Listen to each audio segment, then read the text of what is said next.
¿Cuántos se alegran por eso? ¿Amén? Gloria a Dios. Estos chicos cada día mejorando, cada día sirviéndole con excelencia al Señor. ¿Amén? Muy bien, entonces vamos a abrir nuestras Biblias en el libro de Hechos,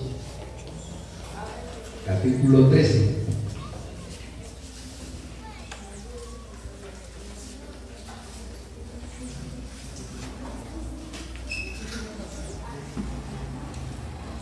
Libro de Hechos, capítulo 13, y vamos a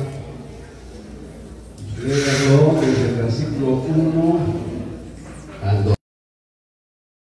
Hechos, capítulo 13, del 1 al 12.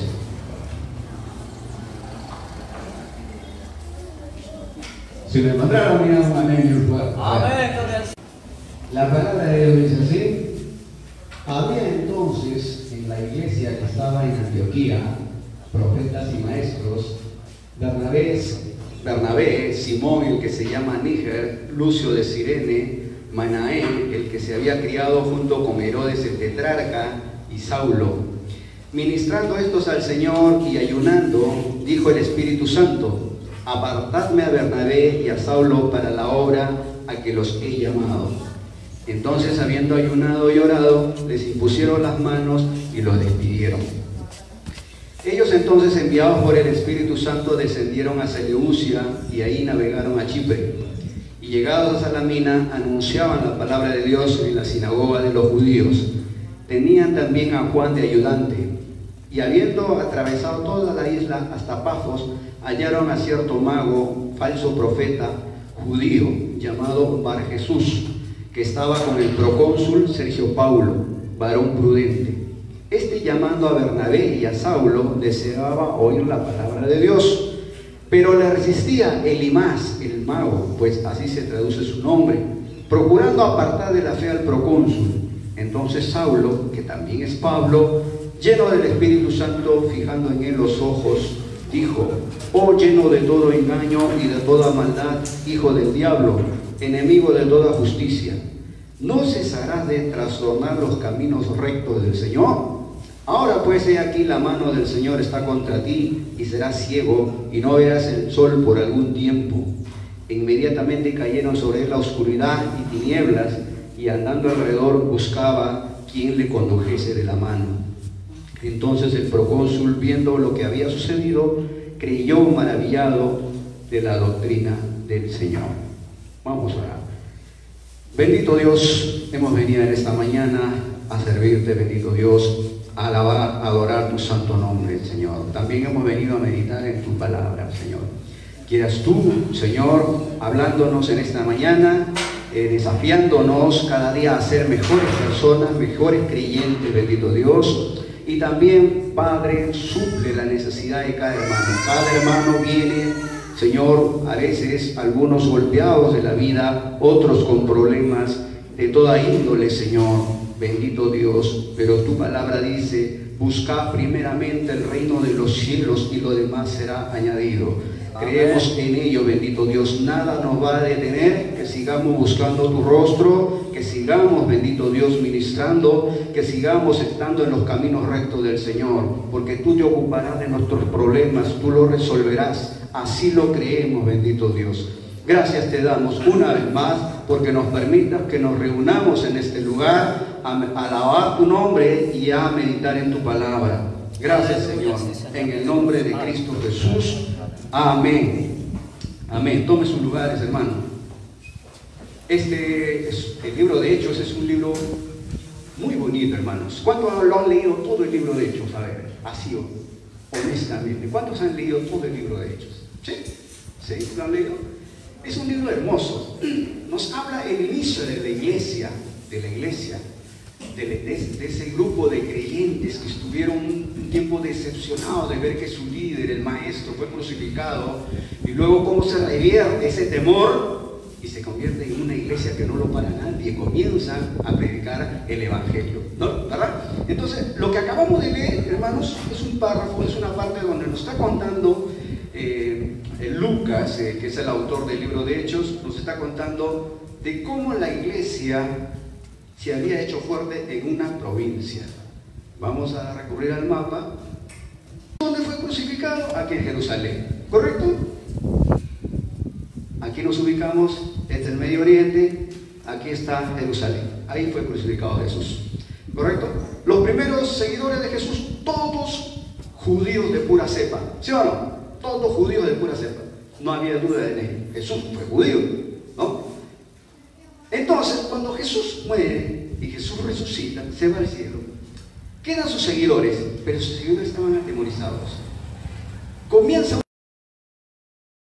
secta, como lo llamaban los judíos, esta superstición. Dice que hablan de Jesús el Nazareno, que eres el Mesías. Entonces, comienzan a corretearlos a todos los judíos creyentes en Jesús, judíos, y ellos comienzan a ir a abandonar la ley. Ellos decían, bueno, nosotros seguimos yendo al templo, continuamos haciendo los ritos, no va a haber problema. Pero había un grupo que se fue para acá, para el norte, que eran judíos, pero eran judíos helenistas. Acá hay una diferencia en un judío helenista y un judío neto de Jerusalén. Ahí hay dos pensamientos. Los de Jerusalén eran más cerrados. En cambio, los judíos que venían del extranjero, porque siempre hacían sus peregrinaciones al templo que está acá en Jerusalén, ellos que convivían con la gente pagana, que vivían con el mundo griego, ellos eran más abiertos, más tolerantes. Ellos eran, tenían amistad con el mundo pagano. En cambio, los de acá de Jerusalén, ellos sí eran bien reacios, bien herméticos. Los que habían judíos que habían nacido en el extranjero eran críticos del templo. Ellos eran críticos del templo. Ellos decían, Dios no puede estar supeditado a cuatro paredes. Dios está en todo lugar. Ustedes han leído a Esteban, que está también narra en el libro de los Hechos. Él fue un crítico del templo. Él dijo, Dios no habita en templos hechos de manos humanas. Y lo sacaron afuera de la ciudad y lo agarraron a pedradas, ¿no? Entonces, los griegos, hermanos, los judíos que habían nacido en el extranjero, que eran de Media más Agrapa, con ellos es que va a crecer el cristianismo. El cristianismo va a comenzar, y vamos a centrarnos acá, en esta parte que se llama Antioquía, que está al norte. Antioquía. Aquí nace la primera iglesia modelo. Hoy lo vamos a estudiar punto por punto. Es la iglesia que así quiere el Señor. Ahí donde se mueve el Señor.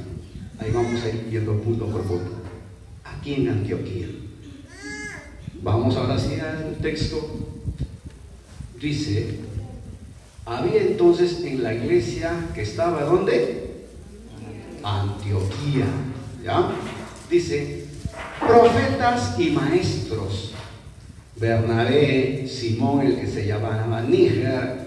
Alguien me dijo, pero hermano, ¿qué es Níger? ¿Níger qué cosa es? ¿Sabe? ¿Su apellido? No, Níger es negro. En otras, por eso yo les aconsejo también a los jóvenes, cómprense una Biblia de diferentes versiones. Para que puedan tener un poco más de luz. Yo también cuántas veces me quedé con la Reina Valeria y decía, Níger, ¿qué será Níger? Bueno, pero no, en otras versiones dice Simón, el que se llamaba el negro, le decían el negro o el moreno, de seguro que era por su color de piel, ¿no? Bueno, Lucio de Cirene, Manaén, el que se había criado junto con Herodes el tetrarca. ¿Saben quién era Herodes el tetrarca? Herodes, el que mató a Juan el Bautista, ¿ya? El que gobernaba, ¿dónde? En Galilea. Aquí está Jerusalén y acá está Galilea. Él era el tetrarca. No era Herodes el grande, ¿eh?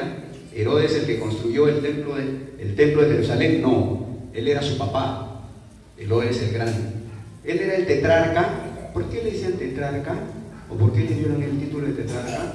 Porque el imperio de su padre, Herodes el Grande, ese imperio grande, Roma, cuando muere Herodes el Grande, Roma lo divide en cuatro provincias. Una de esas provincias se lo dio a su hijo, a Herodes Antipas, por eso que era Herodes el tetrarca de cuatro ciudades, ¿verdad? Entonces, bueno, hay un poquito ese dato para que lo tengan en cuenta. Entonces, Antioquía era una iglesia multicultural, donde estaban de muchas culturas estaba ahí. Entonces desde ahí ya vamos viendo, que estaban respetando lo que Jesús les había enseñado. Jesús siempre habló de que en el reino de Dios nadie queda excluido. Nadie queda excluido. La iglesia de Dios siempre tiene que ser inclusiva. Todos caben. El judío no lo veía así. El judío decía: usted, para que entre en el reino de Dios, tienes que convertirte en judío. Tienes que dejar tu cultura y hacerte judío. Jesús no fue así. Jesús todos lo miraba. Y los primeros cristianos lo entendieron así. Es por eso que acá estamos viendo en el texto de que habían de diferentes lugares. Ahí nos están diciendo de Simón el Níger, el otro Lucio de Cirene, ¿verdad? Entonces es una iglesia, ¿qué cosa? Primer punto, una iglesia inclusiva. Una iglesia inclusiva que no excluye a nadie. No lo evangelizaba así. No está bien, y miren cómo evangelizaba. Amén, gloria al Señor. Entonces, había otro hermanito también que le decía: hermano, yo creo que el Señor no me ha llamado para predicador y esto que el otro. Yo creo que los jóvenes, si pueden, ellos tienen aptitudes. Yo a la justa terminé la primaria, pero ese hermano, cuando se trataba, hermanos, de hacer campañas y esto, él estaba presto cargando las bancas, él movía para acá, se trepaba al poste, amarraba los alambres, los cables y todo. O sea, todos somos útiles, hermanos. Amén. Amén, gloria al Señor, aleluya. Yo no sirvo para nada. No. ¿Verdad? Entonces es una iglesia que sirve. Segundo punto. Luego dice, ayunando, dice. A ver. Entonces, habiendo ayunado y orado. ¿Qué nos dice eso que es una iglesia? Espiritual. Correcto. Nunca una iglesia debe caer en la autosuficiencia, en decir: hermanos, ya no necesitamos ayunar. Yo creo que nosotros hemos entrado en un nivel donde ya no necesitamos. Ninguna iglesia puede decir eso, hermano. Ninguna iglesia que se considera que es parte del proyecto de Jesús no puede decir: ya no necesitamos orar, ya no necesitamos ayunar. ¿Para qué? Ya tengo habilidades. No, jamás. Ellos, la iglesia espiritual, ayunaban y oraban. ¿Correcto? Amén, gloria al Señor. Siempre debe estar eso, hermanos, en nosotros. La iglesia continuamente orando y ayunando. Y cuando hay este ejercicio espiritual, Dios habla. Dios habla, hermanos. Dios comienza a hacer los llamados, ¿verdad? Muchos dicen, bueno, en mi tiempo también nosotros siempre nos emocionamos: quiero que el Señor me llame, que me haga el llamado para servirle. Una vez un hermano nos dijo: ¿así? ¿Cómo crees que el Señor te va a llamar? Cuando estés ocupado en las cosas del Señor, el Señor te va a hacer llamado. Pero mientras estés tirado en tu cama, jamás te va a llamar el Señor. Jamás. Mientras tú estés acá: pastor, ¿qué hago esto? Hago para acá, metido en una cosa y otra cosa, se esclarece tu llamado. Y dices: el Señor me ha llamado para esto. Pero si eres inactivo, estás en una actitud pasiva, sin hacer nada, y estamos esperando que el Señor te llame, no va a pasar nada. ¿Me va a entender?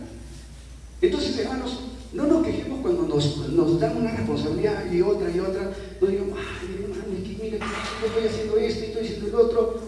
No. Asúmelo, hermano. ¿Amén? Asúmelo.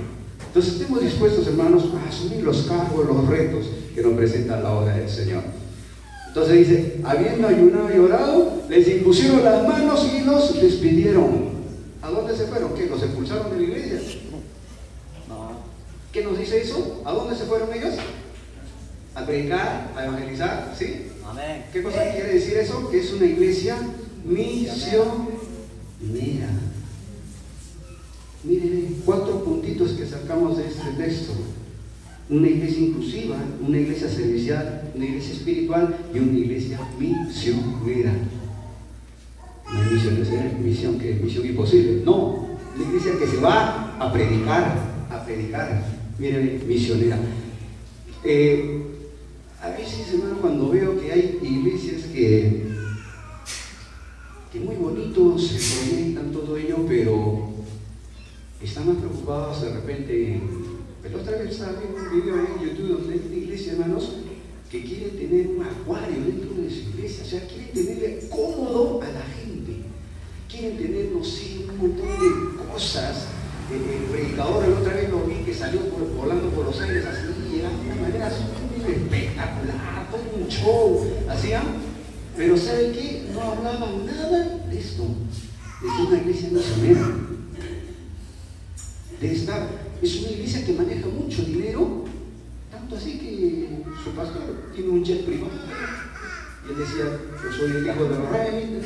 Bueno, pero no hablan de... O sea, si tienen misiones, o tienen misioneros, donde ellos los están costeando para que vayan a diferentes lugares a predicar la palabra. Nada, cero. Ya no hay nada.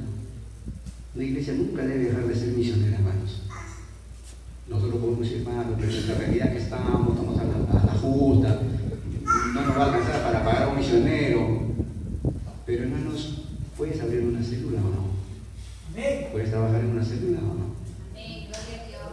¿Sí? Si estás en una célula, estás haciendo misión. Estás yendo a tu barrio. Porque ¿por dónde se empieza la misión? Primero a tus alrededores. No le dice Jesús, no le dijo a sus discípulos, le dijo, primero me seréis testigos en Jerusalén, en Judea, en Samaria y hasta lo último en la tierra. Entonces primero se empieza ¿por dónde? Por casa. Por casa. ¿Sí? Entonces, no, yo quiero que el Señor me lleve al África, o yo quiero... No, primero hay que empezar con nuestro barrio. ¿Sí? Entonces, amén, ahí hermanos, hay que ser. Entonces, hay que alegrarnos que cuanto más células se abran, estamos cumpliendo la misión.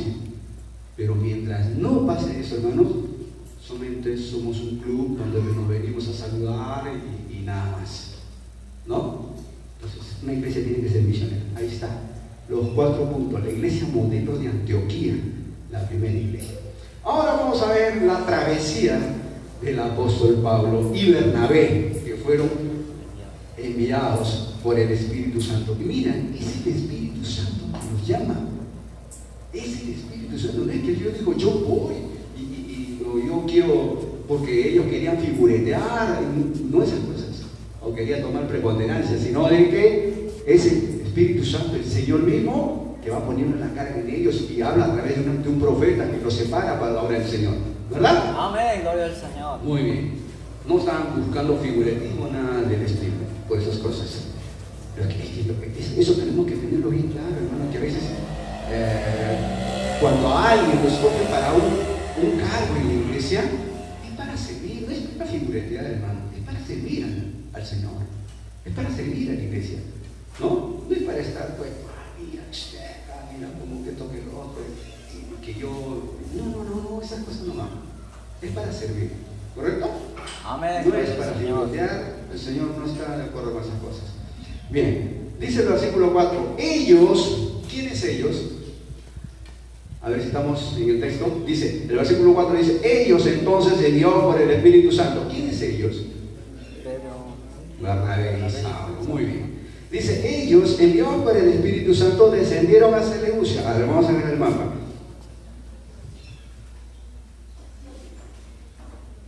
Dice, ellos estaban en Antioquía, ¿correcto? ¿A dónde descendieron primero? Seleucia. Seleucia es acá. Seleucia es el puerto. Es el puerto. ¿Correcto? Descendieron a Seleucia. ¿Qué más dice el texto? Y ahí navegaron, dice, a Chipre. Acá está Chipre. Acá está Chipre. Chipre es una isla. ¿Correcto? Llegaron al puerto y navegaron a Chipre. ¿A dónde llegaron? A ver, siga leyendo. Llegados a Salamina. ¿Dónde queda Salamina? El puerto de Chipre, el que los recibe acá. A Salamina. Anunciaban la palabra de Dios en las sinagogas. En las sinagogas. Mire bien. Estos primeros cristianos, no había iglesia cristiana. Eso quiero que entendamos. No había iglesias evangélicas. Iban a las sinagogas, porque ellos se sentían también judíos. La diferencia con los otros judíos de Jerusalén era que no creían en el Mesías. Ellos eran judíos que sí creían que Jesús era el Mesías. Entonces ellos iban a la sinagoga. Ellos no se sentían que estaban formando otro grupo. Ellos no estaban viéndolo de esa manera, que ha habido una división. Ellos se sentían bien el pueblo de Dios, pero que están entendiendo los tiempos. Ellos han entendido que con Jesús empieza la era mesiánica. No están diciendo ahora somos cristianos y allá los judíos. No, ellos como buenos judíos están entendiendo que ahora empieza la era mesiánica. Por eso que van y visitan a las sinagogas y comienzan a hablarles de Cristo el Mesías. Eso es lo que hacen. Entonces, como judíos había por todo lugar, aquí en Chipre también había sinagogas. Y lo primero que hace Pablo con Bernabé, llegan a la sinagoga y comienzan a ellos a hablar. ¿Verdad? Amén, gloria al Señor. Dice, y llegados a Salamina a anunciar la palabra de Dios en las sinagogas de los judíos, ¿verdad? Tenían también a Juan de ayudante. Juan no es el evangelista Juan, por si acaso. Es Juan Marcos, el que escribe el Evangelio de Marcos. Es un jovencito, Juan Marcos. Si usted lo sigue leyendo más adelante, se va a dar cuenta que este jovencito después abandona la misión. Le fue, ya bueno, eso es otro, algún día les hablaré de eso. Versículo 6, dice, y habiendo atravesado toda la isla, llegan ¿hasta dónde? Hasta Pafos. O sea, de Salamina van a atravesar la isla y llegan a Pafos. Pafos está acá. Llegan a Pafos, ¿correcto? Por si acaso, Bernabé era natural de Chipre. ¿Ah? Como conocía ese sitio, se lo lleva pues a Pablo, ¿no? Se lo lleva.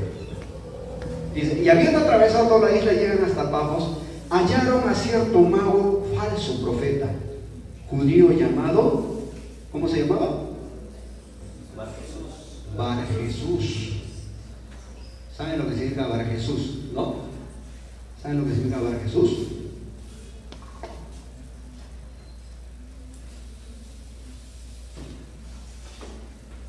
Bar Jesús es una palabra aramea que los nombres que empiezan con Bar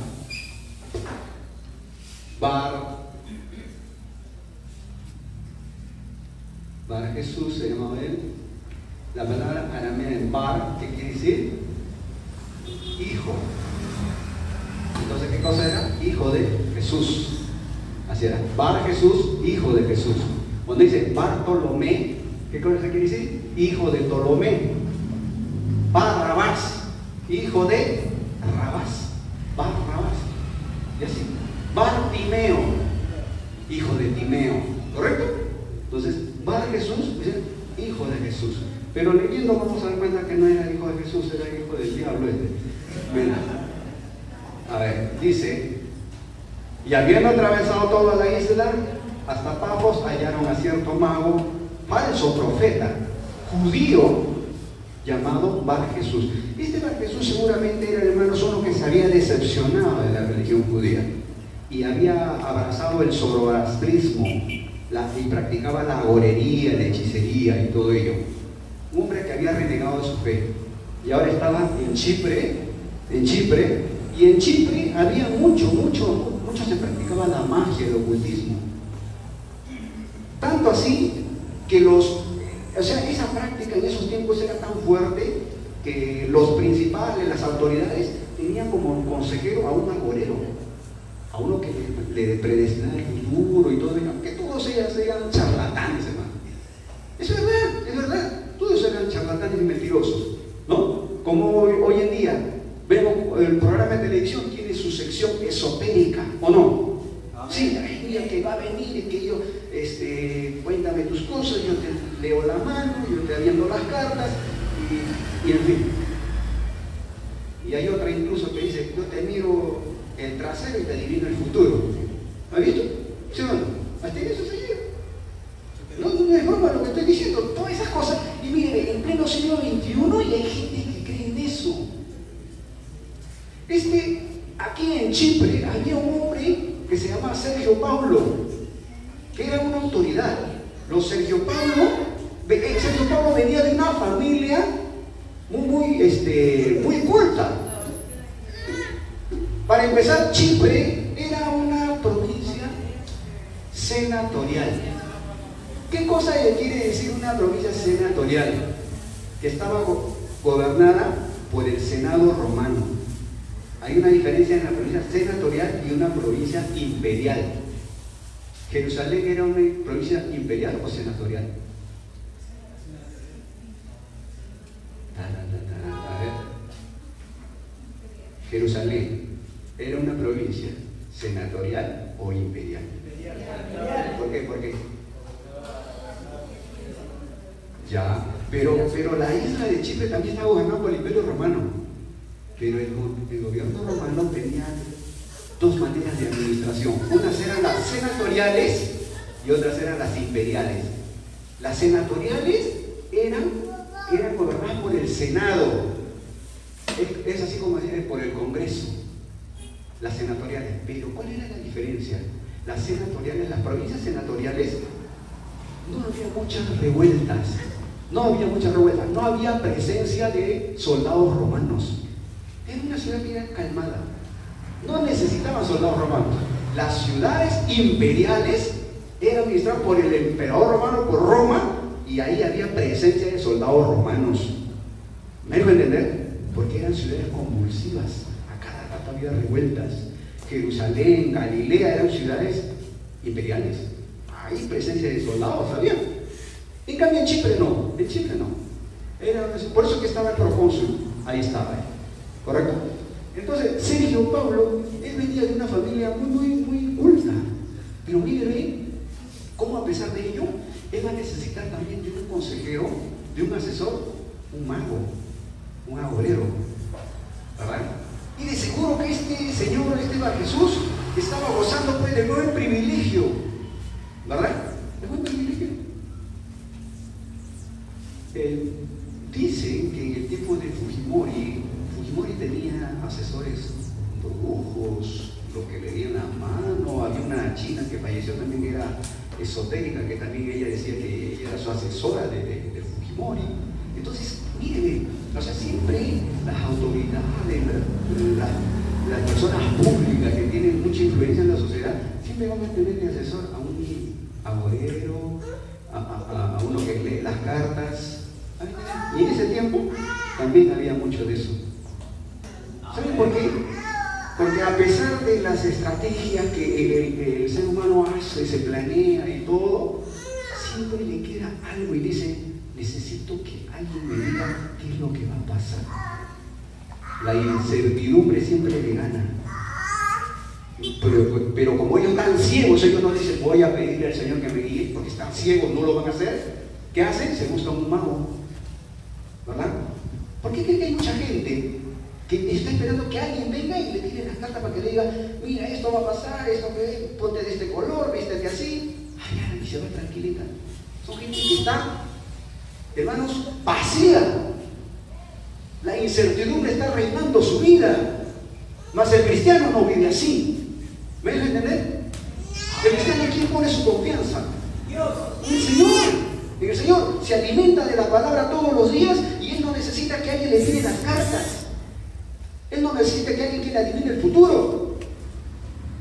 Pero es triste también ver que muchos cristianos, que se llaman cristianos, que vienen a la iglesia, están mirando los horóscopos. Hermano, no, yo no creo en eso, pero por si acaso, pero hay una ojeadita. ¿Qué me dice mi signo? Ahí estamos, ¿no? Entonces, ¿eso qué demuestra eso? Este hermano le falta afirmarse en las cosas del Señor. ¿O no? Amén. Gloria al Señor, aleluya. Mira, de todas esas cosas nos saca el Señor.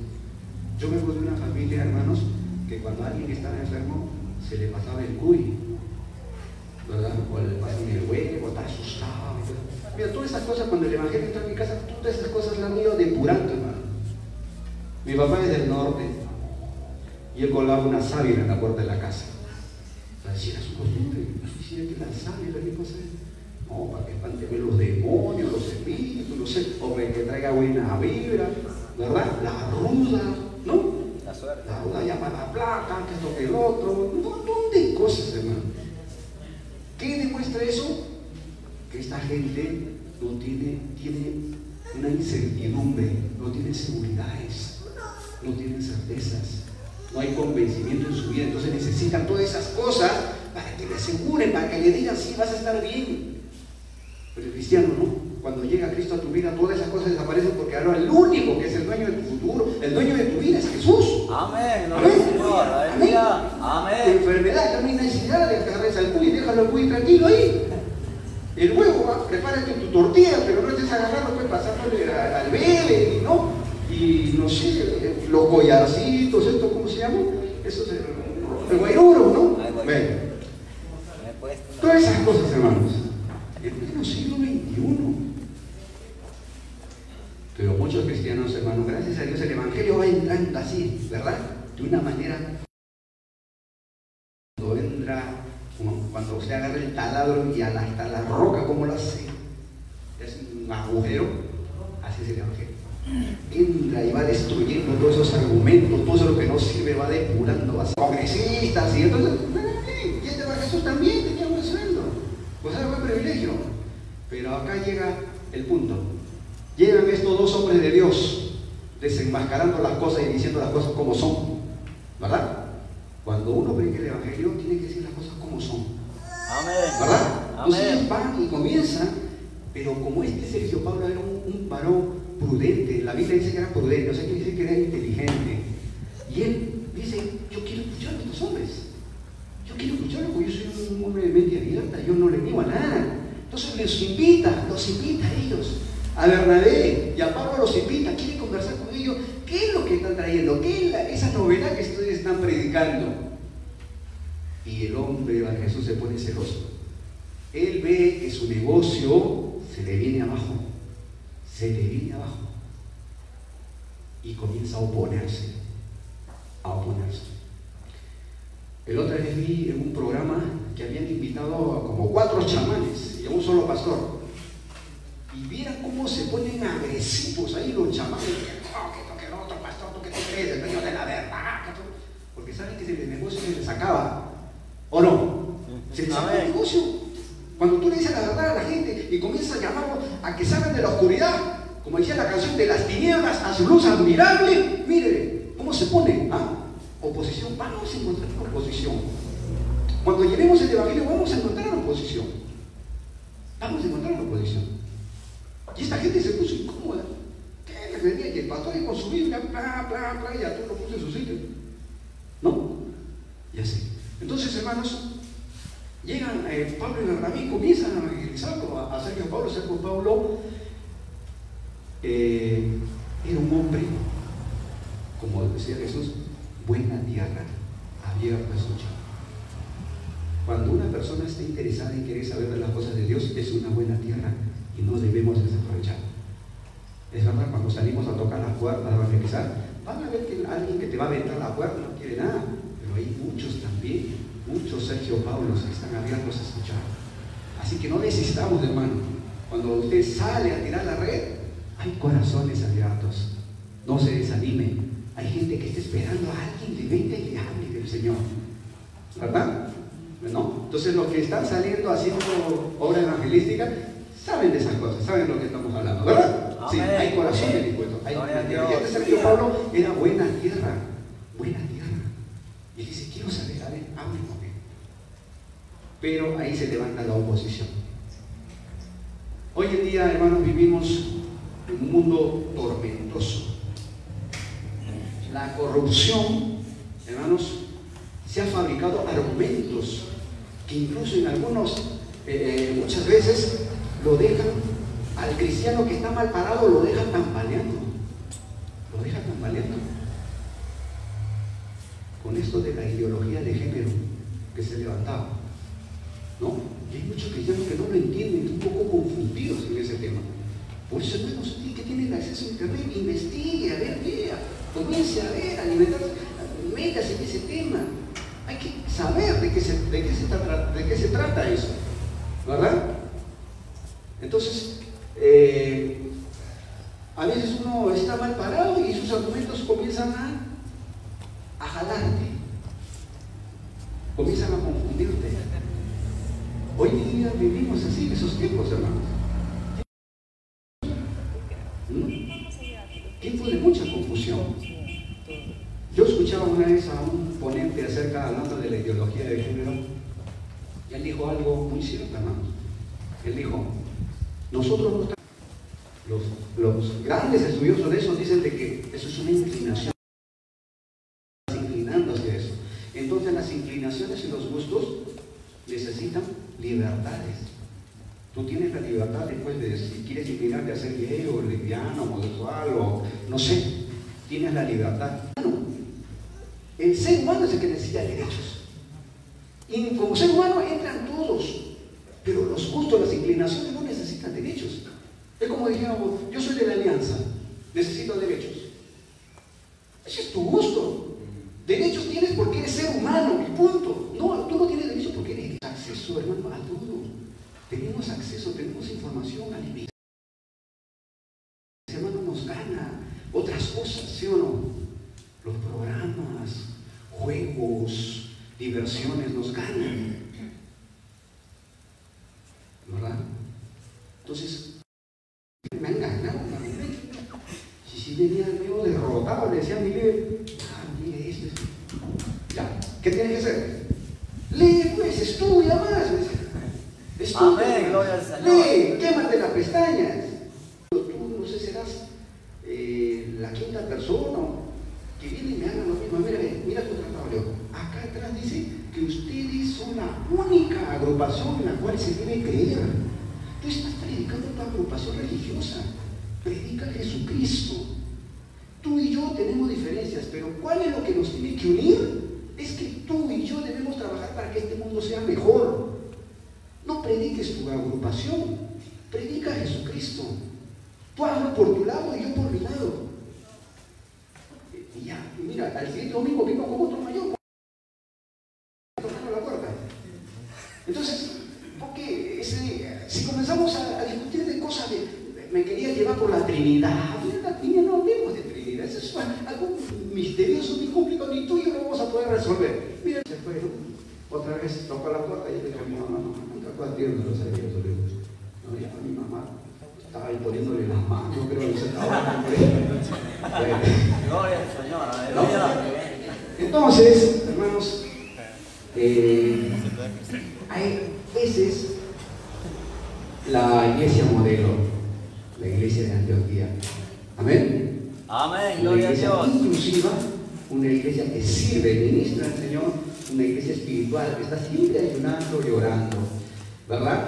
Es verdad, a veces, hermanos, es verdad, en la casa a veces no se puede orar, pero tienen que buscar usted el tiempo, invitar a los chicos también para orar, ¿verdad? Porque a veces tú quieres hacer tu devocional y por ahí molesta a alguien, suena el teléfono, te llama el celular, esto que el otro, alguien prendió la música por allá y no se puede, ¿no?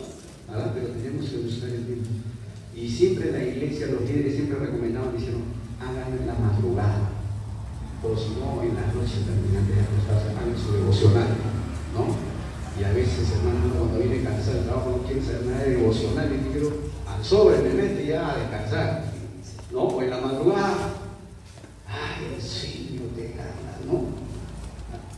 Mi esposa me levanta una vez, hermano, y dice, ahora pues, y dormir, ahorita me quiero salir disparado mi trabajo. Pero nada, así, ¿verdad? Para eso están las mujeres. Amén, gloria al Señor. Las mujeres sí, ¿para qué? En eso, ponte a orar, ora, ya oraste. A veces tengo mi mochila ya para salir y me dicen, ¿ya oraste? Ah, sí. Señor, me da mi paciencia. Así tiene que ser, hermano. Hay que orar. Así que esposas, a sus esposos díganle, vamos a orar. No sé, pero las mujeres siempre se han inclinado más para el lado espiritual. Amén, gloria al Señor. Sí, hermano, esa no la verdad. Las mujeres siempre se han inclinado más, son más sensibles con las cosas. No quiere decir que no les nada, que no les interesa, no. Pero la mujer, por es diferente del varón, siempre está más presta. Las que experimentaron y tuvieron la experiencia de ver al Cristo resucitado, que también es un misterio cómo murió, fueron mujeres. ¿Por qué fueron las mujeres? Uno se pregunta, ¿no? Y ellas le luego contaron a los varones después se pusieron las velas. Pero fueron las mujeres. Amén. Las mujeres fueron las que primeras sintieron la ausencia de Jesús. Fueron las mujeres. En las iglesias siempre están más las mujeres. Y a veces Dios premia su fidelidad y lo trae al esposo, a veces el esposo viene después, y incluso hacía regañadientes, ¿no? Pero son las mujeres. En el ministerio de Jesús había muchas mujeres también que lo apoyaban, hermanos, que apoyaban el ministerio de Jesús, ¿no? Amén. Entonces, hay que hacer nuestros devocionales, hermanos. Nunca nos descuidemos de esto. Amén. Amén, gloria al Señor. Los chicos también estamos planeando hacer nuestra vigilia. Vamos a hacer nuestros ayunos también. Queremos que estos chicos estén en el espíritu, hermano. Amén. Aleluya. Gozosos, sensibles a la voz de Dios. Porque creemos que en este grupo de chicos el Señor va a hacer llamados especiales, hermano. Yo estoy convencido de ello. Alguien va a salir un maestro de la palabra, otro va a ser músico y otro será misionero. El Señor va a ir tocando los corazones. Pero no hay que descuidar esa parte. ¿Sí? Una iglesia misionera, una iglesia que sale a evangelizar, que no se amilana ante la sociedad, una iglesia que también se va alimentando cada día de la palabra, ¿correcto? Se va preparando, se va preparando. Y yo trabajo en una empresa automotriz y cada vez que tenemos charlas, viene el gerente y cada vez nos dice, y ellos usan una frase que es incluso viene desde el Japón, dice Toyota, es una marca japonesa, nos dice, mejora continua, es una frase que siempre uso, dice, mejora continua. ¿Qué cosa quiere decir? Que cada día vas mejorando, cada día vas mejorando. Por eso que Toyota, yo trabajo en varias marcas, yo trabajo en la Nissan, pero Toyota es la única marca que a su personal siempre cada año les está llevando a estudios a que se vayan retroalimentando, se vayan preparando. Lo que ellos dicen, su personal siempre tiene que estar en esa rueda de mejora continua, siempre mejorando. Esa filosofía tiene. La iglesia también debe estar así, hermano. Siempre. No decir, ya hermano, ya me leí desde el Génesis al Apocalipsis, ya me lo sé, decir que yo soy un rabino del Señor, yo no necesito nada. No. O decir, pues, hermano, el año pasado he ayunado 5 días, hermano, y ya es suficiente. No es así, no es así. Siempre tiene que estar usted en mejora continua. Siempre está preparándose, nunca dormirse en nuestros laureles. ¿Correcto? Amén. Amén, hermanos. No vivir de glorias pasadas. No vivir de glorias pasadas. Yo me acuerdo en aquellos tiempos que hablábamos en lenguas, orábamos, no. Yo me acuerdo en esos tiempos. No, ya no. Amén. Mejora continua, hermanos. Entonces, ¿qué pasó? Mire, entonces Saulo, que es Pablo, ¿no? Que también es Pablo, lleno del Espíritu Santo, fijando en él los ojos, dijo, oh lleno de todo engaño y de toda maldad, hijo del diablo, enemigo de toda justicia, ¿no cesará de trastornar los caminos rectos del Señor? Mire, Pablo, cuando yo leí eso, fue chocante para mí, porque yo dije, oye, a Pablito se le fue la diplomacia. ¿Dónde está el que evangeliza ante las palabras de amor? Pablo fue de arranque, lo vio a él y le dijo, hijo del diablo, le dijo. Pero, ¿saben qué? ¿A quién se está dirigiendo? A una persona que es corrupta. Corrupta. Hay que aprender a diferenciar entre un pecador y una persona corrupta. Y usted dirá, ¿qué? ¿Corrupto no es pecador? A ver, pecadores somos todos, ¿correcto? Todos somos pecadores. Pero el pecador tiene algo, que cuando tú le das la palabra, es sensible a la voz de Dios, reconoce que está mal. Todos somos pecadores, pecamos, pero luego viene una sensibilidad que nos dice, estás mal, ¿no? El que roba, el que mata, sabe que está mal, pero el corrupto es aquel que se goza de hacer lo malo, ha entrado en un grado de insensibilidad. Por eso que Pablo ve a él y le dice así, lleno de toda maldad, le dice, hijo del diablo, le dice. O sea, a la corrupción sí fue y le dijo las cosas claras, ¿no? Amén, gloria al Señor. Aleluya. Dice, no cesará de trastornar los caminos rectos del Señor. oponer? ¿Hasta cuándo te vas a oponer? ¿Qué es lo que estás haciendo? Esto me recuerda en un texto cuando Jesús dijo, el que conmigo no recoge, desparrama. El que conmigo no recoge, desparrama. Jesús, una cosa bien clara, hermano, dijo. O sea, en otras palabras, si tú no estás sirviendo al Señor, ¿qué estás haciendo? Estás siendo un opositor a las cosas del Señor, ¿verdad? O sea, hay que estar sirviendo al Señor. No es que yo no sirvo al Señor, pero yo estoy dándome mi vacación, estoy acá sentado de ahí chequeando cómo va la cosa. No funciona así. Si no estamos con el Señor trabajando, estamos oponiéndonos a la obra. Hermano, lo digo también por experiencia. Cuando no hacemos nada en las cosas del Señor, nos ponemos a criticar. Pero cuando usted está activo en una, otra cosa, entonces sale ninguna crítica. Es parte de todo esto y estás en ello. Además, metido en que las cosas mejores, ya estás acá, ya estás allá. Pero el que está sentadito y no hace nada, solamente le salen críticas nomás. No está aportando nada nuevo, no está aportando soluciones, solamente está así para creer. No caigamos en eso. Amén. No caigamos en eso. Ahora pues he aquí, la mano del Señor está contra ti y serás ciego y no verás el sol por algún tiempo. E inmediatamente cayeron sobre él oscuridad y tinieblas y andando alrededor buscaba quien lo condujese de la mano. Estos que son ciegos y guías de ciegos, miren, con eso termino. En el año 1980 yo vivía en San Miguel con mi familia, estábamos ahí, mi mamá, mi papá, vivíamos en uno de nuestros familiares, un abuelo. Él tenía una chacra, pero esa chacra no era de él, una chacra inmensa, que incluso era una sociedad. ¿Sabes lo que había pasado? Que él era trabajador de Santiago Quirolo, de las líneas de Santiago Quirolo, y habían entrado en un juicio con Santiago Quirolo, con la empresa, para que los indemnicen. Mientras duraba el juicio, años ellos estaban ahí sembrando las chacras. Grandes terrenos, son como 5 familias, se habían unido, estaban ahí. Mayormente ellos eran de provincia, mi abuelo también de provincia. Y ellos, como estaban en juicio, se habían contratado un brujo. Miren, un brujo tenían ellos ahí, para que les adivine si van a ganar el juicio. Al brujo, tú entras a la casa del brujo, tenía bien amueblado su casa. Mi abuelo, no, mi abuelo todo rústico, pero la casa del brujo, enchapadito, bien bonito la casa del brujo. El día cuando vino el desalojo, y al brujo también lo cargaron al tractor, porque ¿dónde está que adivina el futuro? Que el otro, semejante mentiroso, mira. Cuando vinieron la policía y todo, vinieron el desalojo, hasta el brujo también lo metieron al camión. Gloria al Señor, aleluya. Y recuerdo con mi tío Eladio conversamos, yo le digo, tío, ¿te recuerdas que ese brujo siempre ahí está manteniéndolo? Años lo han mantenido ese brujo. Mira, cuando vino el desalojo, ni el brujo sabía nada. Creo que estaba lavando su calzoncito, vinieron, lo llevaron a todo. Entonces, ahí está, mira, ¿no? Son ciegos y guías de ciegos.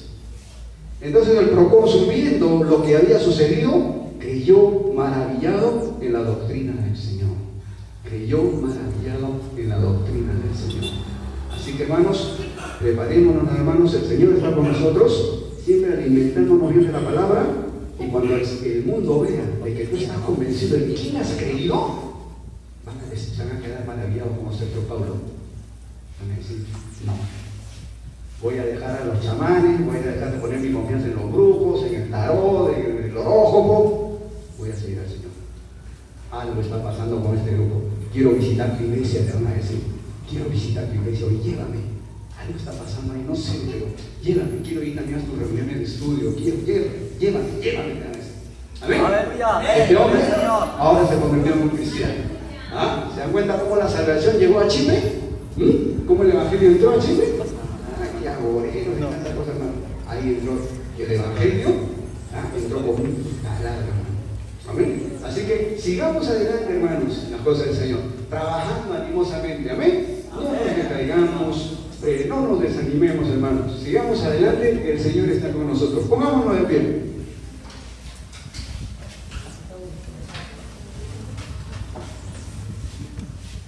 Gracias te damos, Señor.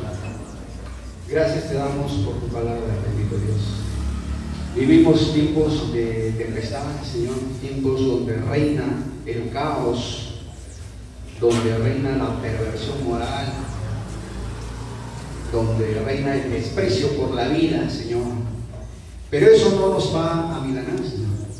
Aquí está tu iglesia dispuesta a servirte, a seguirte a ti, Señor, alimentándose cada día de tu palabra, bendito Dios. Sí, Señor, aquí está tu iglesia. Ayúdanos, Señor. Dale cada día de tu espíritu, fortalécelo, Señor. Si hay problemas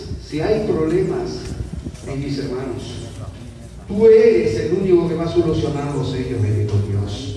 Y desde ya te pedimos que te encargues de esos asuntos, Señor, de esos obstáculos, bendito Dios.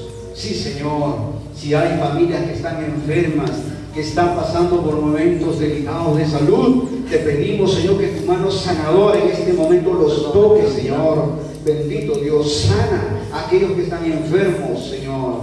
Sí, bendito Dios, aquellos que están endeudados con los bancos, enséñales la prudencia, dales mucha inteligencia, Señor, para que no se estén metiendo en deudas y puedan vivir una vida cristiana en paz, bendito Dios. Líbralos, Señor, de todo ello, que puedan salir, dale la fuerza, dale el trabajo para que puedan salir de ello, Señor.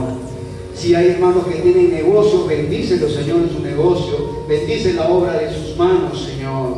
Bendito Dios. Si hay jóvenes que todavía no están decididos en qué van a estudiar, qué van a hacer, qué quieren proyectarse, esclarece su vocación, bendito Dios. Sí, Señor, comienza tú a moverte en medio de tu pueblo, Señor. Bendito Dios. Gracias te damos porque tenemos libertad de poder reunirnos y estudiar tu palabra. Gracias te damos también por nuestro pastor que se encuentra, Señor, en la selva. Hoy está de retorno. Te pedimos que lo traigas con bien. Él se ha ido, bendito Dios, a enseñar tu palabra por esos lugares. Tráelo con bien y suple también todas sus necesidades, Señor. Oramos también por su familia, por sus dos hijos, por Aarón, por Israel, por estos dos jovencitos, Señor. Guárdalos de las garras del enemigo, Señor. Bendito Dios.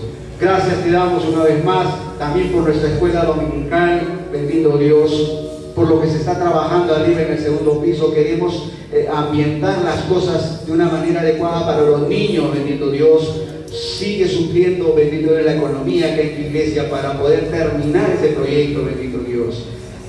Y comienza a tocar los corazones para que muchos vengan a ser maestras y maestros de niños, bendito Dios, porque lo necesitamos. Señor, gracias Padre, gracias por todo lo que estás haciendo, Señor. Gracias por las células que van a comenzar a abrirse también.